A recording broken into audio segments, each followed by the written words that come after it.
Boa noite, meus irmãos, minhas irmãs. Então, nós vamos continuar os nossos estudos. Então, nós vamos... Boa noite. Desculpa, eu estava tentando o botão aqui, Jonathan, para destravar o microfone, mas não via de jeito nenhum, travou aqui. Boa noite, desculpa. Boa Depois noite, dos Ivone. 40, eu estava falando para o Jonathan, isso que a gente estava falando, depois dos 40, precisa de óculos para perto, mas ele disse que tem 37, então que ele ainda não precisa, é o jeito que vai ler. Sim. Eu não preciso de óculos para perto, eu preciso de um binóculo, porque eu sou míope. Uma luneta, né? Somos todos jovens. Então, nós vamos fazer assim, João, você vai ler e depois que você terminar a leitura e fizer algum comentário, você vai fazer oração, tá bom? Sim, senhora. Então, você pode estar enxergando bem, quer que eu aumente? Eu posso aumentar. Eu consigo aqui, ó, fazer com o meu celular aqui, eu aumento. Só cachorrada, não é pra latir, viu, cachorrada? Fiquem quietos. Então, vamos, mãe. Eu vou começar a leitura aqui, tá, gente? O Evangelho, capítulo 25, buscai e achareis. Ajuda-te a ti mesmo, que o céu te ajudará. Observa os pássaros do céu. Não vos afadigueis pela posse do ouro. Ajuda-te a ti mesmo, que o céu ajudará, que é o título, né? Do capítulo 25. Pedi e se vos dará. Buscai e achareis. Batei à porta e se vos abrirá. Porquanto quem pede recebe, e quem procura acha. E aquele que bata à porta abrir-se-á. É isso, ponto. Qual o homem dentre vós que dá uma pedra ao filho que lhe pede pão? Faz uma pergunta, né? Ou se pede um peixe, dá-lhe uma serpente. Ora, se sendo maus como sois, sabeis dar boas coisas aos vossos filhos, não é lógico que, com mais forte razão, vosso Pai que está nos céus dê os bens, os verdadeiros aos que vos pedirem? Ele encerra com uma pergunta aqui, né? Mateus capítulo 7, versículo 7 ao 11. Continua aqui, mãe? Fazer algum comentário? Não, né? Pode continuar, quiser comentar, mas pode continuar. Tá. Do ponto de vista terreno, a máxima buscar e achareis é análoga a esta outra. Ajuda-te a ti mesmo, que o céu te ajudará. É o princípio da lei de trabalho e, por consequente, da lei de progresso, porquanto o progresso é filho do trabalho, visto que esses põem em ação as forças da inteligência. Aqui só um comentário aqui, né? Ele fala: ajuda-te a ti mesmo que o céu ajudará, né? Quando você faz ali, a minha interpretação é quando você faz o bem sem esperar nada em troca, né? Quando você está se autoajudando ali, primeiramente você está se melhorando, né? E que quando menos você espera, que às vezes você está com tanta dificuldade sua financeira, seja com saúde, que as coisas vêm lá de cima, né? Que Deus, ele sempre olha o nosso lado, né? O lado bom, né? E quando você faz sem esperar nada em troca. Continuando. Na infância da humanidade, o homem só aplica a inteligência à cata do alimento, dos meios de se preservar das intempéries e de se defender dos seus inimigos. Deus, porém, lhes deu a mais do que o ortogou ao animal, o desejo incessante do melhor. E é esse o desejo que o impele à pesquisa dos meios de melhorar a sua posição, que leva às descobertas, às invenções, ao aperfeiçoamento da ciência, porquanto é a ciência que lhe proporciona que lhe falta, perdão, viu, gente, que a letra é pequena, aí a gente vai, Ah, não disse? que lhe Deixa falta. eu comentar aqui, peraí. Sim, senhora. Não, não consegui, Aqui, não. aqui vai, mãe, é Aumentou? porque, não, peraí, aqui piorou, mãe. Jura? É porque a senhora tirou onde eu estava lendo, é esse desse, tá. Não, aqui dá, mãe, tá tranquilo. Vocês estão conseguindo entender a minha leitura, né? Estamos, está ótimo. Então tá, eu parei aqui que lhe falta, né? Pelas suas pesquisas, a inteligência se lhe engrandece, o moral se lhe depura, as necessidades do corpo sucedem a do espírito. Depois, depois, alimento material. Precisa, precisa, precisa ele do alimento espiritual. É assim que o homem passa da selvageria à civilização, né? Ou seja, a gente precisa tanto aqui do material, né, que é o trabalho do dia a dia, quanto da moral, que é o que a gente faz, né? Estuda o evangelho e aí aplica com os nossos semelhantes, né, com os nossos irmãos. Mas bem pouca coisa é imperceptível, mesmo em grande número, mesmo em grande número deles. O progresso que cada um realiza individualmente no curso da vida, como poderia então, como poderia então progredir a humanidade sem preexistência e a existência da alma? Pergunta. Se as almas se fossem todos os dias para não mais voltarem, a humanidade se renovaria incessantemente com os elementos primitivo, tendo de fazer tudo, de aprender tudo. Não haveria, neste caso, razão para que o homem se achasse hoje mais adiantado do que nas primeiras idades do mundo, uma vez que a cada nascimento todo o trabalho intelectual teria de recomeçar. Ao contrário, voltando com o progresso que já realizou, e adquirindo de vez alguma coisa a mais. A alma passa gradualmente da barbárie à civilização material e desta civilização moral. Veja o capítulo 4, item 17, que ele diz aqui, né? Depois, não sei se a gente olha isso depois, né? Que ele está falando. Está fazendo uma relação, né? Desse Sim, uma texto relação. com esse do capítulo 4, né? Esse capítulo com o capítulo 4 fica depois para nós dar uma olhada. Item 3. Se Deus houvesse isentado do trabalho do corpo, o homem, seus membros se teriam atrofiado. Se houvesse isentado do trabalho da inteligência, seu espírito teria permanecido na infância, no estado de instinto animal. Por isso é que lhe fez do trabalho uma necessidade. Lhe disse: procura e acharás, trabalha e produzirá. Desta maneira serás filhos das tuas obras, terás dela o mérito e serás recompensado de acordo com o que haja feito, ou seja, com aquilo que a gente produziu, né? Item 4. Em virtude deste princípio, é que, é que os espíritos não acorrem a poupar o homem ao trabalho das pesquisas, trazendo-lhes já feitas e prontas a ser utilizada, descobertas e invenções, de modo a não ser ele mais do que tomar o que lhe ponham nas mãos, sem o incômodo, sequer, de abaixar-se para apanhar, nem mesmo de pensar. Se assim fosse, o mais preguiçoso poderia enriquecer e o mais ignorante tornar-se sábio, às custas de nada, e ambos se atribuiriam ao mérito do que não lhe fizeram.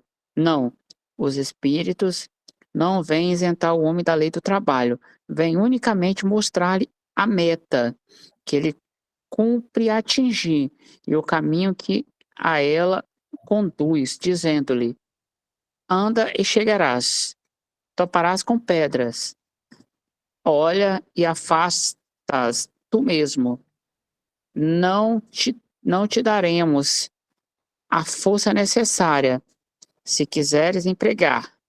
O Livro dos Médiuns, segunda parte, capítulo 26, item 291 e seguintes.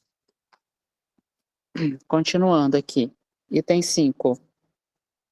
Do ponto de vista moral, essas palavras de Jesus significam: pedir a luz que vos clareei o caminho e ela vos será dada. Pedis forças para resistirdes ao mal e as tereis. Pedi a assistência dos bons espíritos e eles virão acompanhar-vos como o anjo de Tobias. Vos guiarão. Pedis bons conselhos e eles vos serão jamais recusados. Batei a nossa porta e ela se vos abrirá. Mas pedi sinceramente, com fé, confiança e fervor. Apresentai-vos com humildade e não com arrogância, sem o que sereis abandonados às vossas próprias forças, e as quedas que derdes serão o castigo do vosso orgulho. Tal o sentido das palavras: buscai e acharei, batei e abrir-se-ei-vos-ás. Aqui, o que acontece? Continua aqui? Não, né? Agora você vai explicar. O Daniel entrou. Oi, Daniel, tudo bem? Boa noite. Boa noite, Daniel. Sim. Aqui, nesse capítulo aqui, fazendo um breve resumo, depois a senhora continua. O que acontece aqui, né? Tem lá no item 3, se a gente pegar lá a Jesus Cristo, na época que ele foi ressuscitar Lázaro, ele poderia muito bem ter tirado a pedra, né? Mas o que acontece? A pedra, o homem ele não consegue ressuscitar, né? Graças a Deus ainda, né? Porque se ele conseguisse, ele não pisaria nem no chão, né? Né? E aí o que Jesus falou? Então, retire a pedra, né? Então, ou seja, ele deu trabalho ali para o homem naquela época tirar para poder ressuscitar o Lázaro. E aqui ele fala no item, acho que é no item 4, é 3 também, que nós, seres humanos, o homem, quando você pede com fé, né? Porque não basta você falar, ai meu Deus, eu estou precisando do trabalho, eu estou precisando disso. Você tem que ter fé, você tem que ter a força nas palavras, né? Acreditar, fazer com que as coisas aconteçam, né? Porque muitas das vezes nós só pedimos para que a gente acha que as coisas vão cair do céu, né? E ela não cai, né? O que cai, graças ao bom Senhor, é a chuva e o sol que vem lá de cima. Mas a gente tem que fazer a nossa parte, né? E é isso, sabe? Mãe, os demais do grupo. Acho que de forma, assim, né? Da minha humilde, no meu breve resumo, né? Eu acho que é mais ou menos isso. Então, é isso mesmo, né?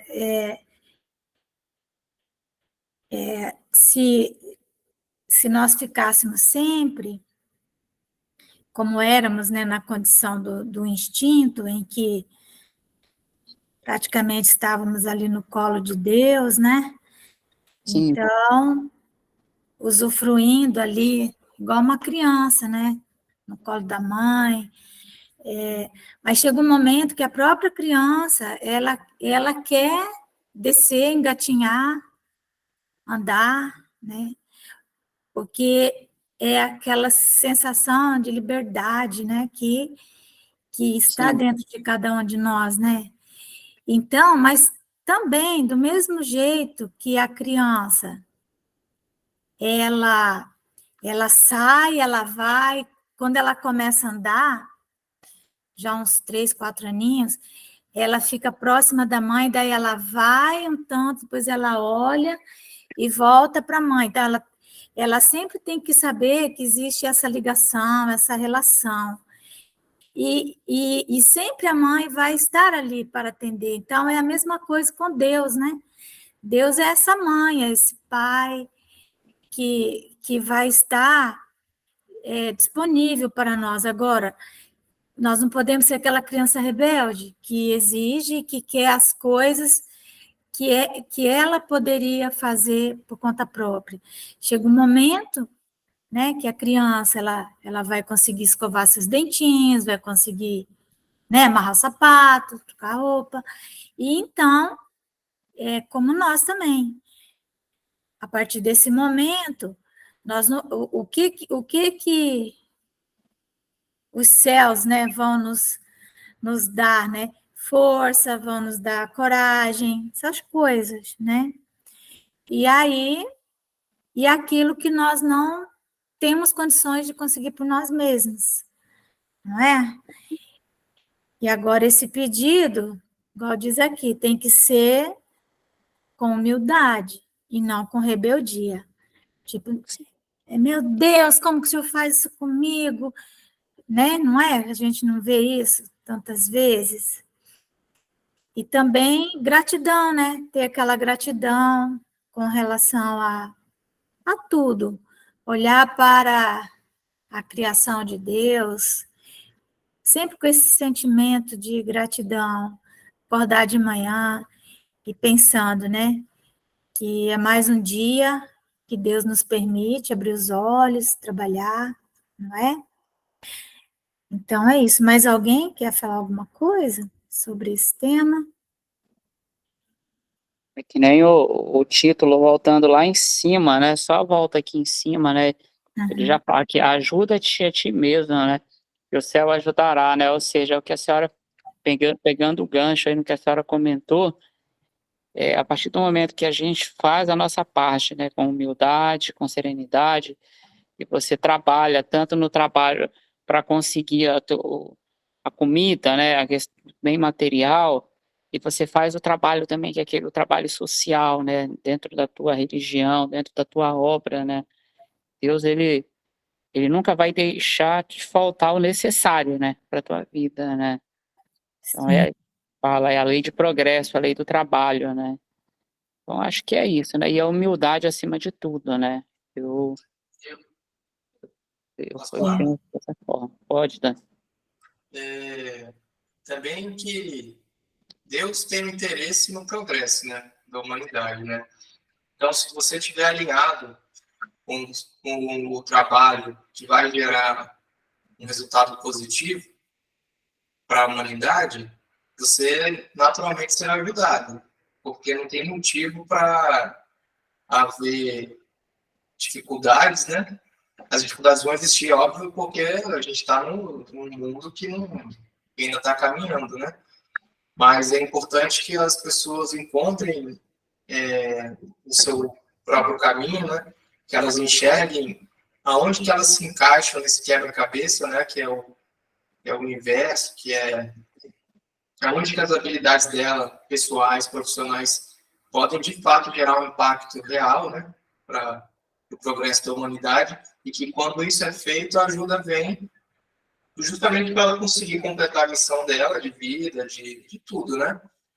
E aí Deus ajudará, né? O céu te ajudará também, porque esse é o interesse de Deus, né? Que a gente consiga gerar esses progressos aí. Óbvio que aqueles que têm débitos, que precisam ainda expurgar alguma coisa, isso aí vai acontecer de uma forma ou de outra, atenuado pela lei de amor, né? Que a gente sabe que quem está trabalhando bem tem muitos dos débitos ali já são pagos ali, né? Não precisa espiar, não precisa aquele sofrimento todo, né? Porque o sofrimento, essas experiências que a gente considera negativa, nada mais é do que trazer a gente para a realidade e alinhar a gente com a lei de Deus, com os ensinamentos cristãos e tal. Mas se você já está nesse caminho, não tem por que você sofrer em demasia, isso perde a função, né? O castigo, a punição, ela perde a função, né? É verdade, né? Até porque a pessoa que que ela está com esse nível aí de consciência, né, que você falou, ela tem também uma aceitação dos eventos da vida. Ela é a alma que é humilde, que não é rebelde, ela passará por desafios e por sofrimentos, mas ela vai passar de uma forma diferente da alma rebelde, né? Porque você imagina aquela palavra que se usa tanto, né? A pessoa que tem que ter flexibilidade, tem que ter resiliência. O que é isso, se não aceitar, né? E procurar formas de solucionar os problemas. O rebelde não, ele endurece e aí ele leva, vem um vento e ele não se verga, né? Porque ele é orgulhoso, arrogante. Então, é isso, aí o sofrimento ele se torna menor, né? Porque a partir do momento que você aceita e que você vê nos desafios o aprendizado, realmente não há motivo nenhum para que você passe a ter um grau de demanda, né, maior do que você pode suportar, né? Então é isso. Ô, Jonatas, então agora você faz a oração, tá bom? Tá, tudo bem, pode deixar. Então vamos elevar o nosso pensamento a Deus e agradecer. Senhor Jesus, Mestre de infinito amor e bondade, Deus Pai Todo-Poderoso, Criador do céu e da terra, benfeitores espirituais em nossos lares que nos acompanham, queremos te agradecer, Senhor, pelo dia de hoje, pela proteção que nos deste no trânsito, no nosso trabalho, na nossa família. Queremos te agradecer, Senhor, por mais um dia no corpo que o Senhor nos deu. Queremos te agradecer, Senhor, pela família, pelos amigos. Queremos agradecer também pelas oportunidades, Senhor. A oportunidade do trabalho, no trabalho material, no trabalho moral. Pela oportunidade, Senhor, de a cada dia podermos refletir, de podermos pensar no que é melhor para nós, no que é melhor para o nosso próximo, sem interferir no livre-arbítrio de cada um, Pai. Rogamos a proteção para os nossos irmãos que se encontram desabrigados, aqueles que se encontram passando por necessidade, que não têm o que comer, que não têm um agasalho para se vestir, aqueles que se encontram nos leitos, nos hospitais, precisando de saúde, leve até a eles, Senhor, a esperança em dias melhores, a fé no futuro, a fé na melhora, a fé na cura, a fé, Senhor, na humanidade, a fé em dias melhores. Pedimos a proteção para os nossos lares, que ao repousarmos o Senhor possa nos guardar com a tua segurança, na certeza do dia de amanhã, em que possamos levantar, estarmos com os nossos familiares, com os nossos amigos, com os nossos bichos, e fica conosco, nos guiando, nos protegendo, hoje, agora e sempre. Graças a Deus. Que assim seja, graças a Deus. Obrigada, Jonatas. Então, nós vamos dar continuidade ao nosso estudo. Como eu falei, né, nós estamos fazendo a oração, a gente faz o evangelho para nos prepararmos para a oração, dá tempo de todos entrarem, está sendo bom assim. Então, nós estamos no Livro dos Espíritos, todos participando, tá certo? Questão 117. Nós vimos anteriormente, nós estamos falando dos espíritos, né? As classes dos espíritos, né? As ordens dos espíritos, lembramos, vimos lá que são 3 ordens de espíritos que estão na Terra, né? Ou na psicosfera da Terra. Então, tem os espíritos Da primeira ordem, que são os espíritos puros. Da segunda ordem, os espíritos bons. E da terceira ordem, os espíritos imperfeitos. Então, nós vimos também que entre os espíritos imperfeitos, nós temos, se não me engano, são 6 classes de espíritos imperfeitos. A 10ª classe é aquela dos espíritos que eles se comprazem no mal, né? A forma deles é uma forma bem grotesca mesmo. Fazem parte das ordens dos dragões, né? Então, eles também fazem parte do governo do mundo, está entre eles. Muitas estruturas do mundo, elas têm suas raízes nessas regiões. Aí os espíritos benevolentes, temos ali mais 4 ordens, 4 classes, 3 classes, sobra uma classe dos espíritos puros, que então é classe única, são puros porque eles detêm todo o saber e toda a moral, né? Então, praticamente não encarnam na Terra, ou pelo menos não vêm nessa dimensão terceira. E aí, então, nós estamos vendo agora a progressão dos espíritos, porque é por essa razão que nós vemos tanto o mal ainda graçar na Terra, né? Nós vemos tanto ainda essas coisas grotescas que estão aí agora, mais visíveis do que nunca, porque tem televisão, internet, né? Meios de comunicação. E nós sabemos que várias hordas, né, desses espíritos estão reencarnando nesses tempos. Aqueles têm espíritos que são extremamente viciados na luxúria, no sexo, e que então, desde a década de 70, começaram a reencarnar em massa na Terra, espíritos também que já estavam nas dimensões densas da Terra, né, sem reencarnarem, uma espécie de prisão, né? Também, desde a Idade Média, estão agora reencarnando também, né? Aquelas almas bem violentas, precárias, que faziam parte dessas tribos, Gengis Khan, Taras Bulba. Então, eles cultuam metal, gostam de rabiscos, e então, todos reencarnando no nosso meio, uma forma que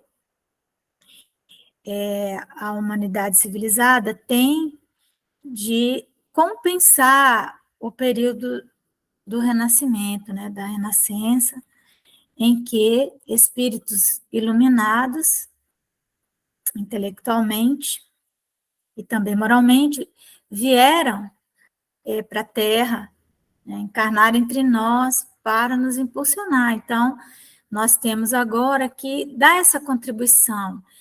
Então, compreender também esse momento que nós estamos vivendo, né? E manter pontos de luz na Terra, de oração. Então, nós estamos vendo como, né, que essas classes interagem umas com as outras, reencarnam na mesma família, e então os conflitos inevitáveis. E aí vamos vendo aqui, né? Vamos só voltar na questão 116. Haverá espíritos que se conservem eternamente nas ordens inferiores? Não. Todos se tornarão perfeitos. Mudam de ordem, mas demoradamente, porquanto, como já doutra vez dissemos, um pai justo e misericordioso não pode banir seus filhos para sempre. Pretenderias que Deus, tão grande, tão bom, tão justo, fosse pior do que vós mesmos? Então, nós sabemos que tem espíritos assim tão renitentes no mal, que eles estão prisioneiros até em planetas chamados planetas prisão, né? Por exemplo, Plutão é um desses, que nem é considerado planeta, né? Mas é um local onde ficam esses espíritos que têm dívidas terríveis com a humanidade. Mas até mesmo eles, lógico, vão progredir, mas não tem condições mais de reencarnar na Terra, né? Porque a psicosfera da Terra os enlouqueceria, né? Numa consciência de culpa imensa. Depende dos espíritos o progredirem mais ou menos rapidamente para a perfeição. Vocês podem ir também dando suas, né, contribuições, caso queiram. Se depende, né, de nós mesmos, né? Andar mais rápido ou não. Certamente, eles a alcançam mais ou menos rápido, conforme o desejo que tem de alcançá-la e a submissão que testemunham à vontade de Deus. Uma criança dócil não se instrui mais depressa do que outra recalcitrante. Tem um pouco a ver, tem muito a ver, aliás, com o evangelho, não é? Que a gente falou, aquela criança rebelde, então ela vai pedir, mas ela vai pedir o quê? Ela vai pedir uma faca para a mãe não vai dar, né? Ela vai pedir um doce na hora do almoço, a mãe também não vai dar. Então, a criança dócil, ela então, claro que ela vai estar mais submissa à compreensão das lições que virão, e então ela vai mais depressa do que outra recalcitrante, né? De outra rebelde. Podem os espíritos degenerar, né? Perder a sua gênese, vamos dizer assim, né? Se desagregarem, né? Então, não, isso não acontece. À medida que avançam, compreendem o que os distanciava da perfeição. Concluindo uma prova, o espírito fica com a ciência que daí lhe veio e não a esquece. Pode permanecer estacionário, mas não retrograda. No entanto, apesar disso estar escrito aí, isso é verdade, tem algo no Evangelho que diz assim, não avançar é recuar. Né? Com relação aos outros, evidentemente, né? Porque os teus amigos, os teus amores, eles avançam. E com relação a eles, você recuou, não é? Então, não vai retrogradar, mas o que vai acontecer também, né? Se o espírito for muito rebelde, chega um momento em que a lei do progresso, né, a força das coisas vai atingi-lo, né, e ele vai ter que avançar, né, porque a lei do progresso é sempre assim, para frente, para o alto, né.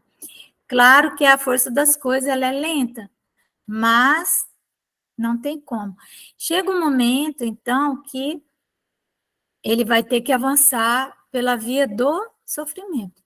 Provavelmente é essa a via que nós, essa humanidade, essa raça a qual nós pertencemos, que é a raça adâmica, a raça do Adão, né? Nós somos a raça adâmica, né? Provavelmente nós já estamos em cursos nessa lei, sabe? Nós já estamos evoluindo pelo sofrimento. É por isso que nós não conseguimos entender, às vezes, muitas coisas, mas é porque nós começamos a ver a lei, muito nascimento e morte, 2, 3 encarnações, mas se nós pegarmos nós, enquanto seres que talvez tenhamos vindo já de outras, né, de outras realidades, provavelmente nós já estejamos em cursos no sofrimento, e é por essa razão que por onde a gente anda, há tantos desafios, né? 119. Não podia Deus isentar os espíritos das provas que lhes cumpre sofrer para chegarem à primeira ordem? Não é? Não era mais fácil? Eu já ouvi tantas vezes as pessoas perguntarem isso, não é? Eu uma vez vi alguém responder assim, né? Se Deus quisesse, ele podia, mas Deus não quis, né? Deus quis que fosse desse jeito, nossa evolução, né? Se Deus os houvesse criado perfeitos, nenhum mérito teriam para gozar dos benefícios dessa perfeição. Onde estaria o merecimento sem a luta?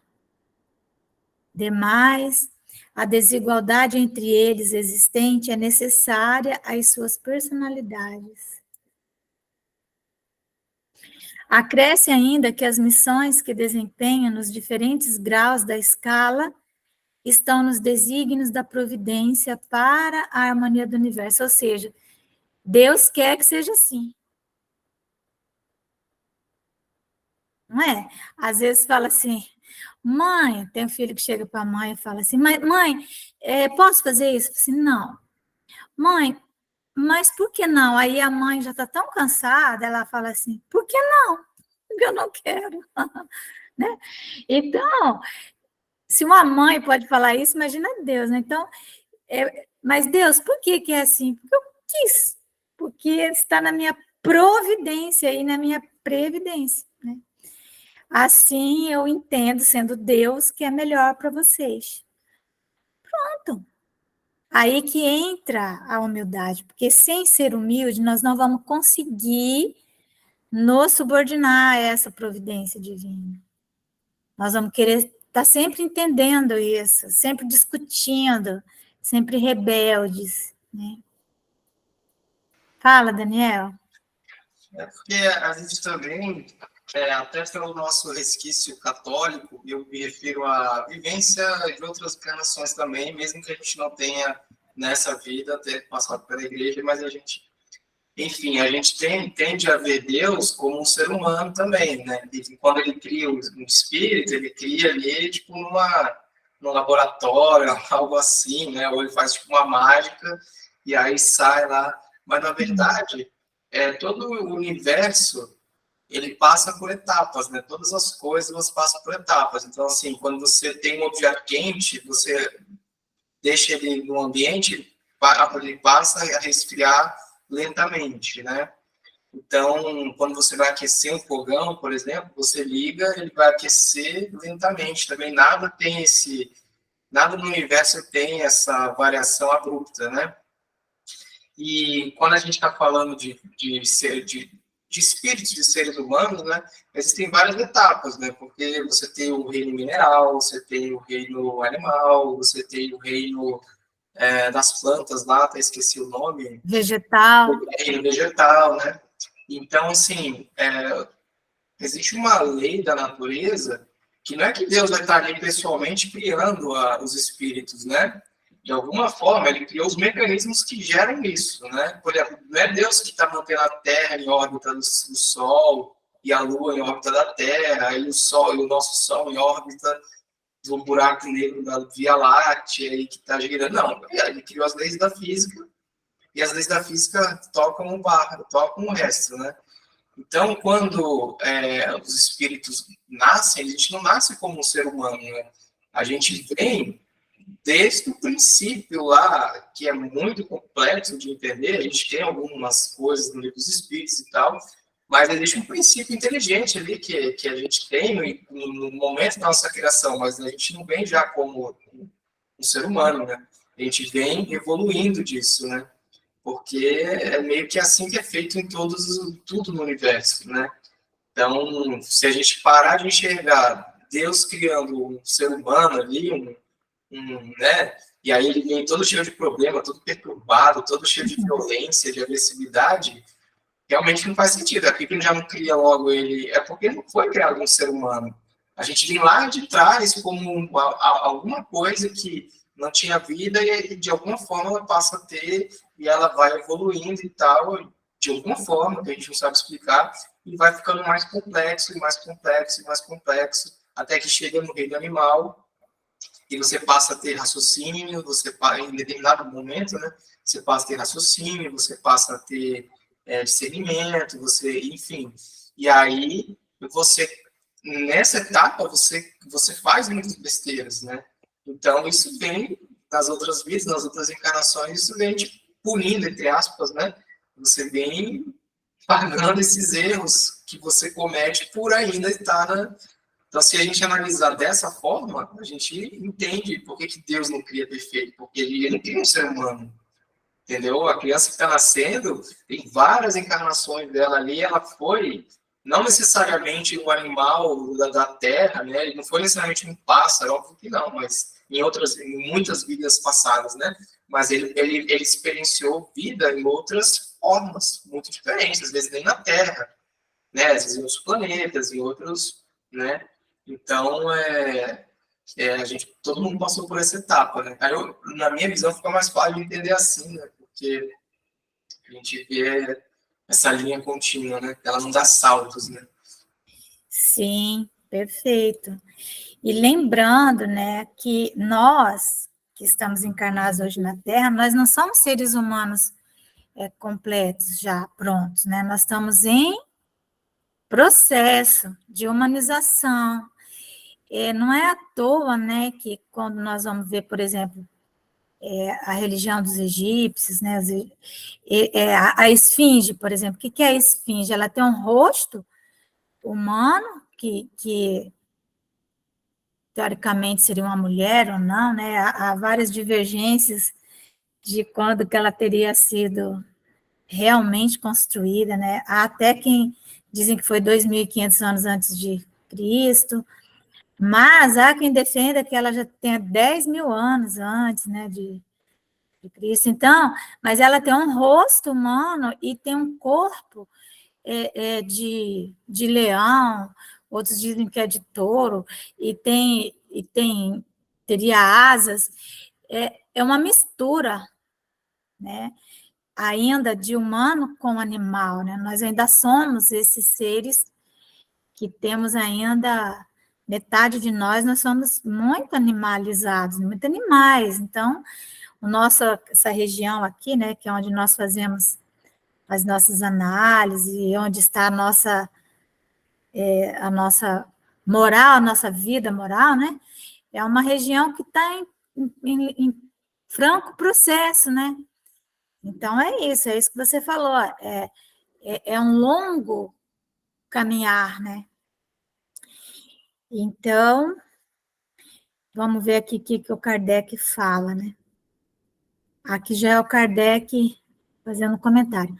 Pois que, na vida social, todos os homens podem chegar às mais altas funções, seria o caso de perguntar-se por que o soberano de um país não faz de cada um de seus soldados um general?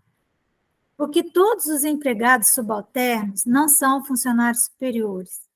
Porque todos os colegiais não são mestres? Ora, entre a vida social e a espiritual, há esta diferença. Enquanto a primeira é limitada e nem sempre permite que o homem suba todos os seus degraus, a segunda é indefinida e a todos oferece a possibilidade de se elevarem ao grau supremo, porque ela ela não só é indefinida, né, como ela é infinita, né? Então, naturalmente, nós vamos nos elevando até chegar ao máximo grau. Então, questão 120. Também eu vi que as experiências bem duras, quando o espírito cai em si, né, como o filho pródigo, lembra do filho pródigo, que ele pediu toda a herança, foi rebelde, resolveu sair e gastar, né? Então, há um momento que ele começa a comer com os porcos. Ele se torna um animal, ele Ele começa a se alimentar da mesma comida que era dada aos animais. Tão animalizado ele ficou. Mas ele tinha ali um senso moral. Ele lembrou do pai, lembrou da casa do pai. Então, ele faz toda uma trajetória de retorno à casa do pai. E essa trajetória, ele não faz como quando ele saiu, porque quando ele saiu, ele estava todo equipado, ele tinha dinheiro, ele tinha sapatos, né? Não era sapato naquele tempo, mas ele tinha aquelas sandálias, ele tinha roupa. Ao voltar, ele está sem nada. Então, os pés, né? Imagina como que ele conseguiu chegar até os portões ali, né? Da aldeia do pai. Ele chegou com os pés sangrando, porque ele teve que fazer o caminho da volta, não é? E nesse caminho da volta, ele veio refletindo. E quando ele chega no portão da aldeia, o pai vai ao seu encontro, né? Mas ele teve que fazer esse caminho. O pai vai buscá-lo, abraça. Então, é que quando estamos fazendo esse caminho da volta, o sofrimento é tão grande que é como se o espírito, então, desse um salto quântico também. E ele se equipara àquele filho que nunca saiu do lado do pai, né? Que estava ali evoluindo pelo conhecimento, né? O pai o equiparou, mas por que? Aí o filho pergunta, mas como que eu que fiquei sempre do seu lado, agora ele vem e está equiparado a mim? Sim, pois é, só que você esteve comigo o tempo todo, você comeu comigo à mesa, você teve a minha companhia, usufruiu de todos os meus bens. E ele não, né? Então, imagina o tempo que ele gastou nesse caminho da volta. E é provável que essa humanidade da qual nós fazemos parte, essa raça nossa, ela seja sejamos nós esses filhos pródigos, em retorno à casa do Pai, né? Aí a pergunta: todos os espíritos passam pela fieira do mal para chegar ao bem? Aí a resposta, né? Pela fieira do mal, não, porque tem aquele filho que fica ali. Nem todos são os filhos pródigos. Pela fieira do mal, não. Pela fieira da ignorância. Tanto aquele filho que ficou é ignorante que ele não consegue entender como que o irmão volta e recebe o anel, né? E volta a ter o sobrenome da família. Aí, por que alguns espíritos seguiram o caminho do bem e outros o do mal? Não têm eles o livre-arbítrio? Deus não os criou maus, criou-os simples e ignorantes. Isto é, tendo tanta aptidão para o bem quanto para o mal. Os que são maus assim se tornaram por vontade própria. Então, é isso, né, que o Daniel estava nos falando. E que é essa caminhada, né? Essa caminhada. Mas, ao final, todos chegaremos bem, à perfeição, né? Como diz Paulo de Tarso, né? A João Marcos, quando ele ainda é adolescente, no livro Paulo Estevam, ele resolve, a pedido até da mãe dele, Maria Marcos, acompanhar Barnabé, que era tio dele, e Paulo de Tarso numa viagem de trabalho, né? E Paulo, inclusive, diz a Barnabé que ele era muito jovem, que não ia dar certo. Eles têm até um entrevero ali, Barnabé e Paulo. Paulo fala, não vai dar certo, esse menino aí vai nos causar problema. E não deu outra, né? Quando chegou lá pela metade, o João Marcos, que é o evangelista, Marcos, não era um espírito qualquer, mas ainda adolescente, ele fala, não vou dar conta dessa viagem, quero voltar. E aí Barnabé fala, vamos voltar para deixá-lo, né, em casa. E Paulo fala, não, eu não vou voltar. Volta, se for o caso, volta você com ele, né? Tipo assim, não falei, né, que ia dar problema? Aí Paulo fala assim para João Marcos, dá um conselho a ele, né? Todos evoluímos por fileiras, uns amparados aos outros. Aqueles que decidem ir sozinho também deverão chegar bem, mas irão por conta própria. Então, é esse caso, né? O retorno à casa do pai, ele é solitário e é doloroso. Vou ler mais uma questão para nós encerrarmos. Como podem os espíritos, em sua origem, quando ainda não têm consciência de si mesmos, gozar da liberdade de escolha entre o bem e o mal? Há neles algum princípio, qualquer tendência que os encaminhe para uma senda de preferência a outra? Não é?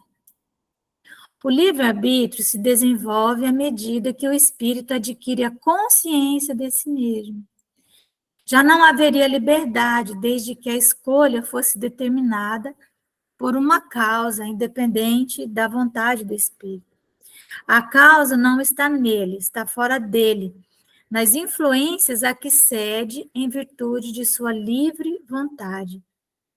É o que se contém na grande figura emblemática da queda do homem e do pecado original. Uns cederam à tentação, outros resistiram. Então, isso aqui é uma coisa, isso aqui é uma pequena chave que um dia nós vamos entender. Os anjos decaídos, né?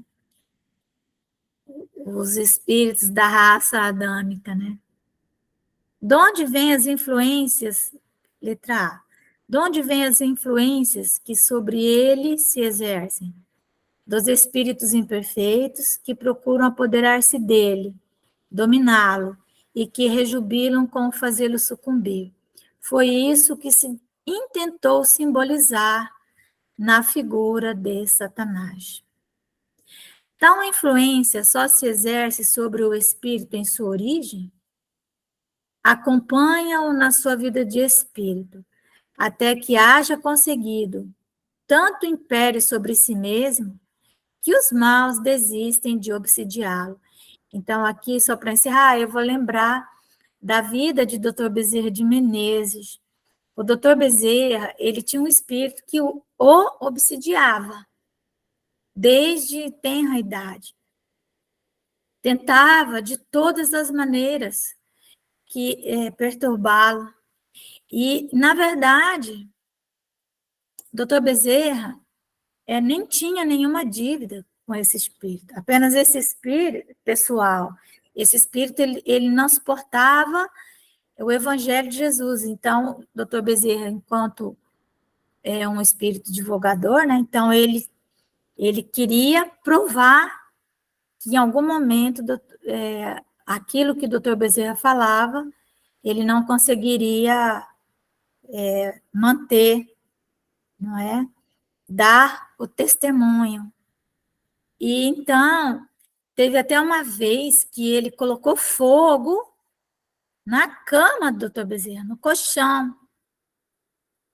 Quando a gente pensa, eu sofro, né? Ou ficamos aí orando para o Dr. Bezerra vir resolver nossos problemas. Nós temos ideia do que esses espíritos nobres, né, passaram de testemunhos, né, na Terra, sem terem nenhuma, eles pessoalmente nenhuma dívida, mas são esses espíritos que governam o mundo que nós estávamos falando, né? E aí, quando chegou bem já lá no final, ele então disse que ele desistia de obsidiar o doutor Bezerra, que ele não tinha conseguido, e ele então se converte. ao Evangelho de Jesus. Então é isso, se alguém quiser fazer mais algum comentário, que eu faça, se ninguém quiser, eu vou pedir ao Daniel Pini, meu doce bebezinho, fazer a nossa oração. Você pode fazer, Daniel? Posso? Então vamos ouvir a prece. Então vamos elevar o nosso pensamento a Deus, nosso Pai, Criador de todas as coisas, de todo o universo, de todas as leis, de todos os seres, de toda a natureza. Para agradecer por mais este dia que chega ao fim, um dia de oportunidades, de trabalho, de convívio com nossos familiares, nossos amigos, um dia de estudo. Agradecidos estamos. Que possamos renovar a nossa fé hoje, que nos momentos de sono possamos ser úteis e que ao longo da semana possamos ser grandes disseminadores dessas informações que temos acesso, através da palavra amiga, para todos aqueles que necessitam. Que assim seja, graças a Deus. Que assim seja, graças a Deus. Obrigada a todos.